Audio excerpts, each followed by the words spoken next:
So hello and welcome to Let's Talk SEO. The August core update has been devastating for many websites. In fact, I can tell you from personal experience, because there are a few of my own websites that were hit and a few of my clients that were hit, that recovering from this type of update has taken a lot longer and has required a lot more effort than some of the other updates this year. I think we were not hit as hard by the March core update. We were not hit as hard by the HCU update.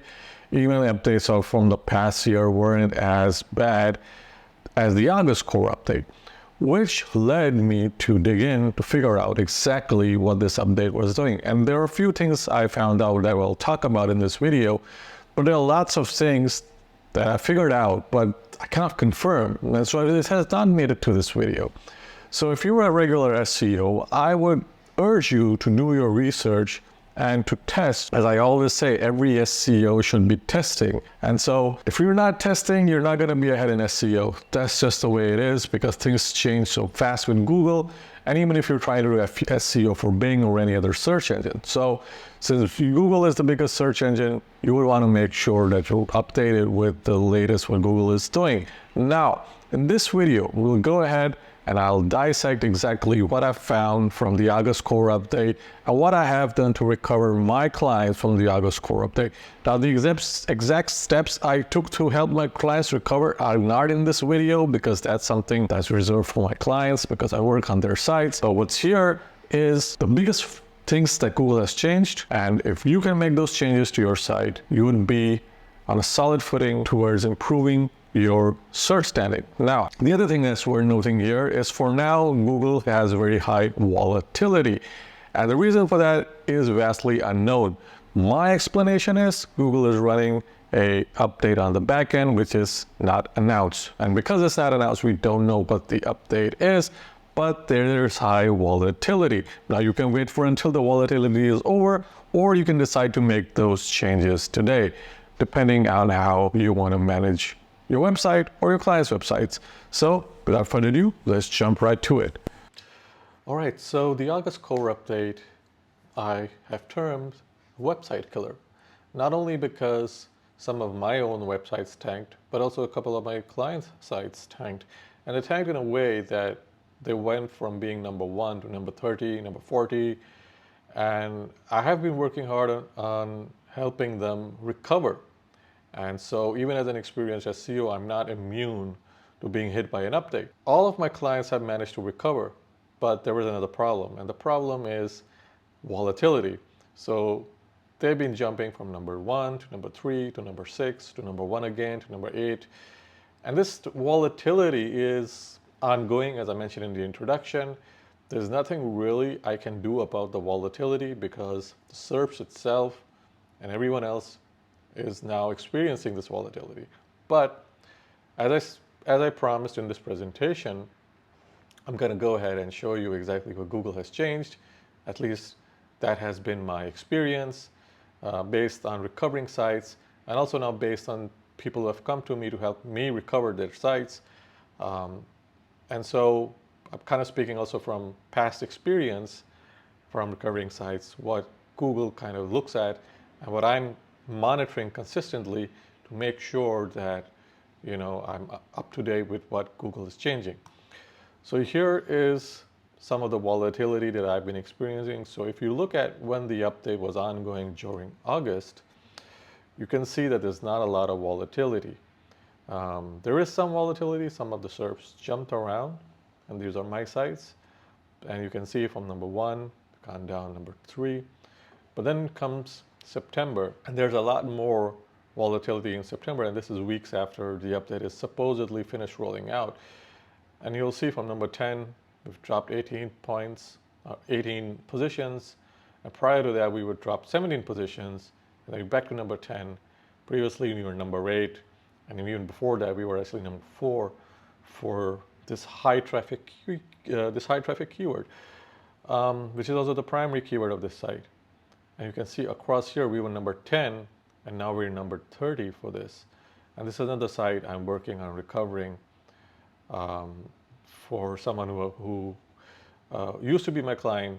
They were not my client, but they came back to me a month ago to help me recover their site. And there's a lot more that's going wrong with this specific site, but it was by and large hit by the August core update for the most part. So a few things have changed with the August core update. The first being the value of contextual links or contextual link value. The second is number of links counted. Now, I'll explain each one of these, so even if you're someone who's new to SEO, you will know exactly what I'm talking about. Then there's relevance value.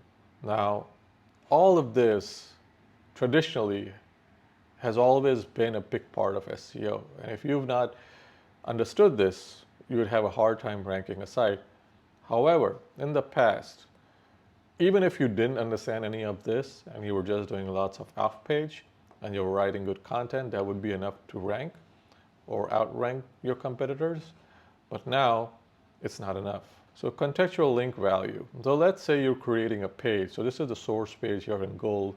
It says source document topic. So let's say the source document or the source page is about cars. And in specific, it's about Honda cars. And you're linking to a page that's about a dealership, all right?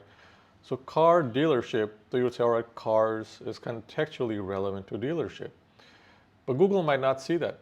Just see it that way, because a dealership can also be a motorcycle dealership. It can also be a dealership that does motorcycles and cars. It can also be a used car dealership.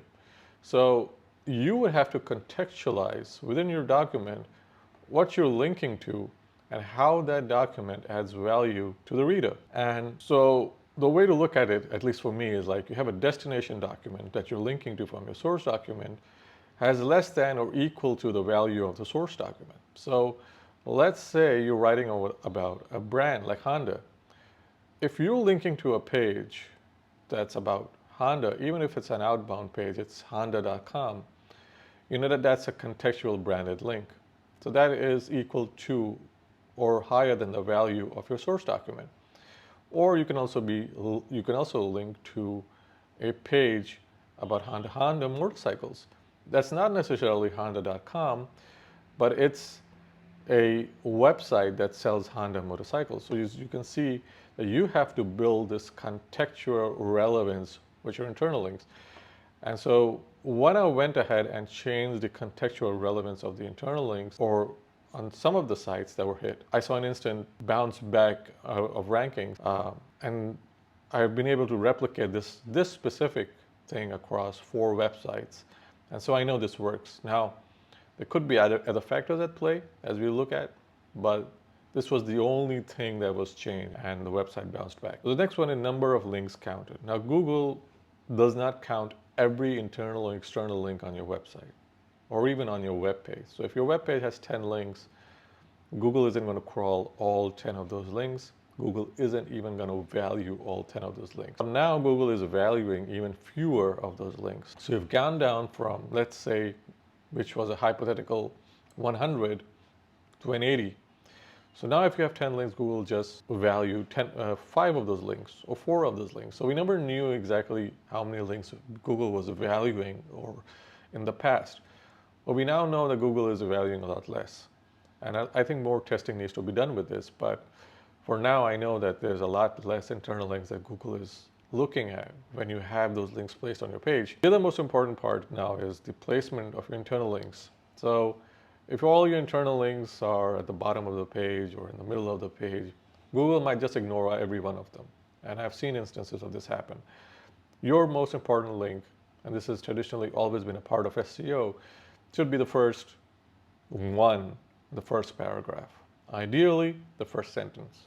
But you don't want to shoehorn any links. Just make sure that it's relevant. Again, so relevance is important. Placement is important if you want that to pass any juice to your pages. So make sure that it's in the first paragraph of your page. Placement in the first sentence should be internal link. So I have found that out of all the places that you can put an internal link, if you can put in the first sentence, that's the best place to put it. This was prior to the update, but it's now probably even more important because I see a lot of websites that I'm auditing, they don't have this in place. The second one is second link expected to be branded.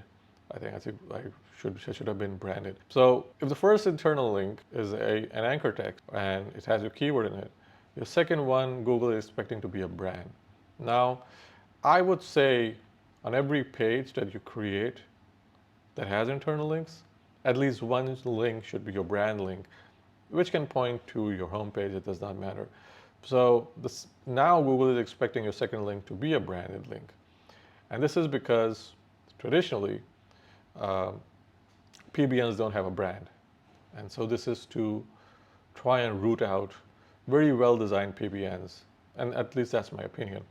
The third link should be to an external high-value source. And so if you're writing about Honda motorcycles or Honda cars, have a link to Honda. It can be a no-follow link. It can be a do-follow link. Doesn't really matter. Google does not obey what you put to the link.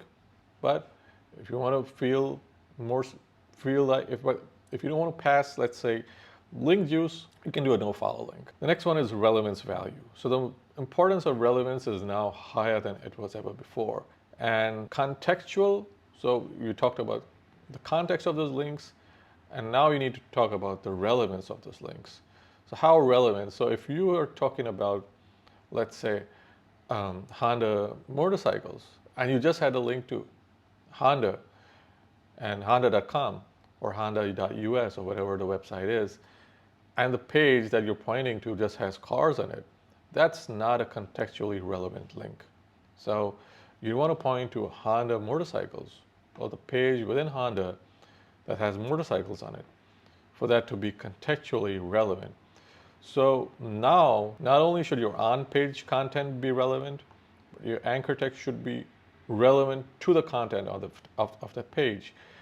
And then relevance of on-page content to the domain. So you just can't create a page for a general audience. So most PBNs have a general audience. So there's a general domain, like, it wouldn't be medical, it wouldn't be architecture, it wouldn't be anything. It will just be general, like a news site. And by doing this, essentially, it's removing whatever link juice or value those PBNs pass. So unless now your PBNs are very well built and tailored, custom tailored to the site you're trying to rank, they're not going to be effective. And I build PBNs for my clients, so I know exactly like how much this has changed. So the relevance of on-page content to the domain is now a lot more important. So you just can't have a whole bunch of different articles from different industries on your website and hope that links from that is going to help you rank. It's not going to work that way. And then you've got brand relevance. And so that website should in itself have an established brand, or it should look like it's establishing a brand. So that would mean lots of internal branded anchor text and lots of external branded anchor text and a social media presence. And if you do that, Google will see your site as a real site and as a real business. And so any juice you try to pass from it will pass. But there are other factors that you need to consider. Right, so thank you for watching the video. I hope this helped you, and I hope this will help you recover from the August core update. If you have any questions, feel free to leave a comment below. I also offer an audit service. So if you're looking for someone to do an audit, there's a link in the description of my website. You can buy my audit directly off the website. And as always, happy ranking.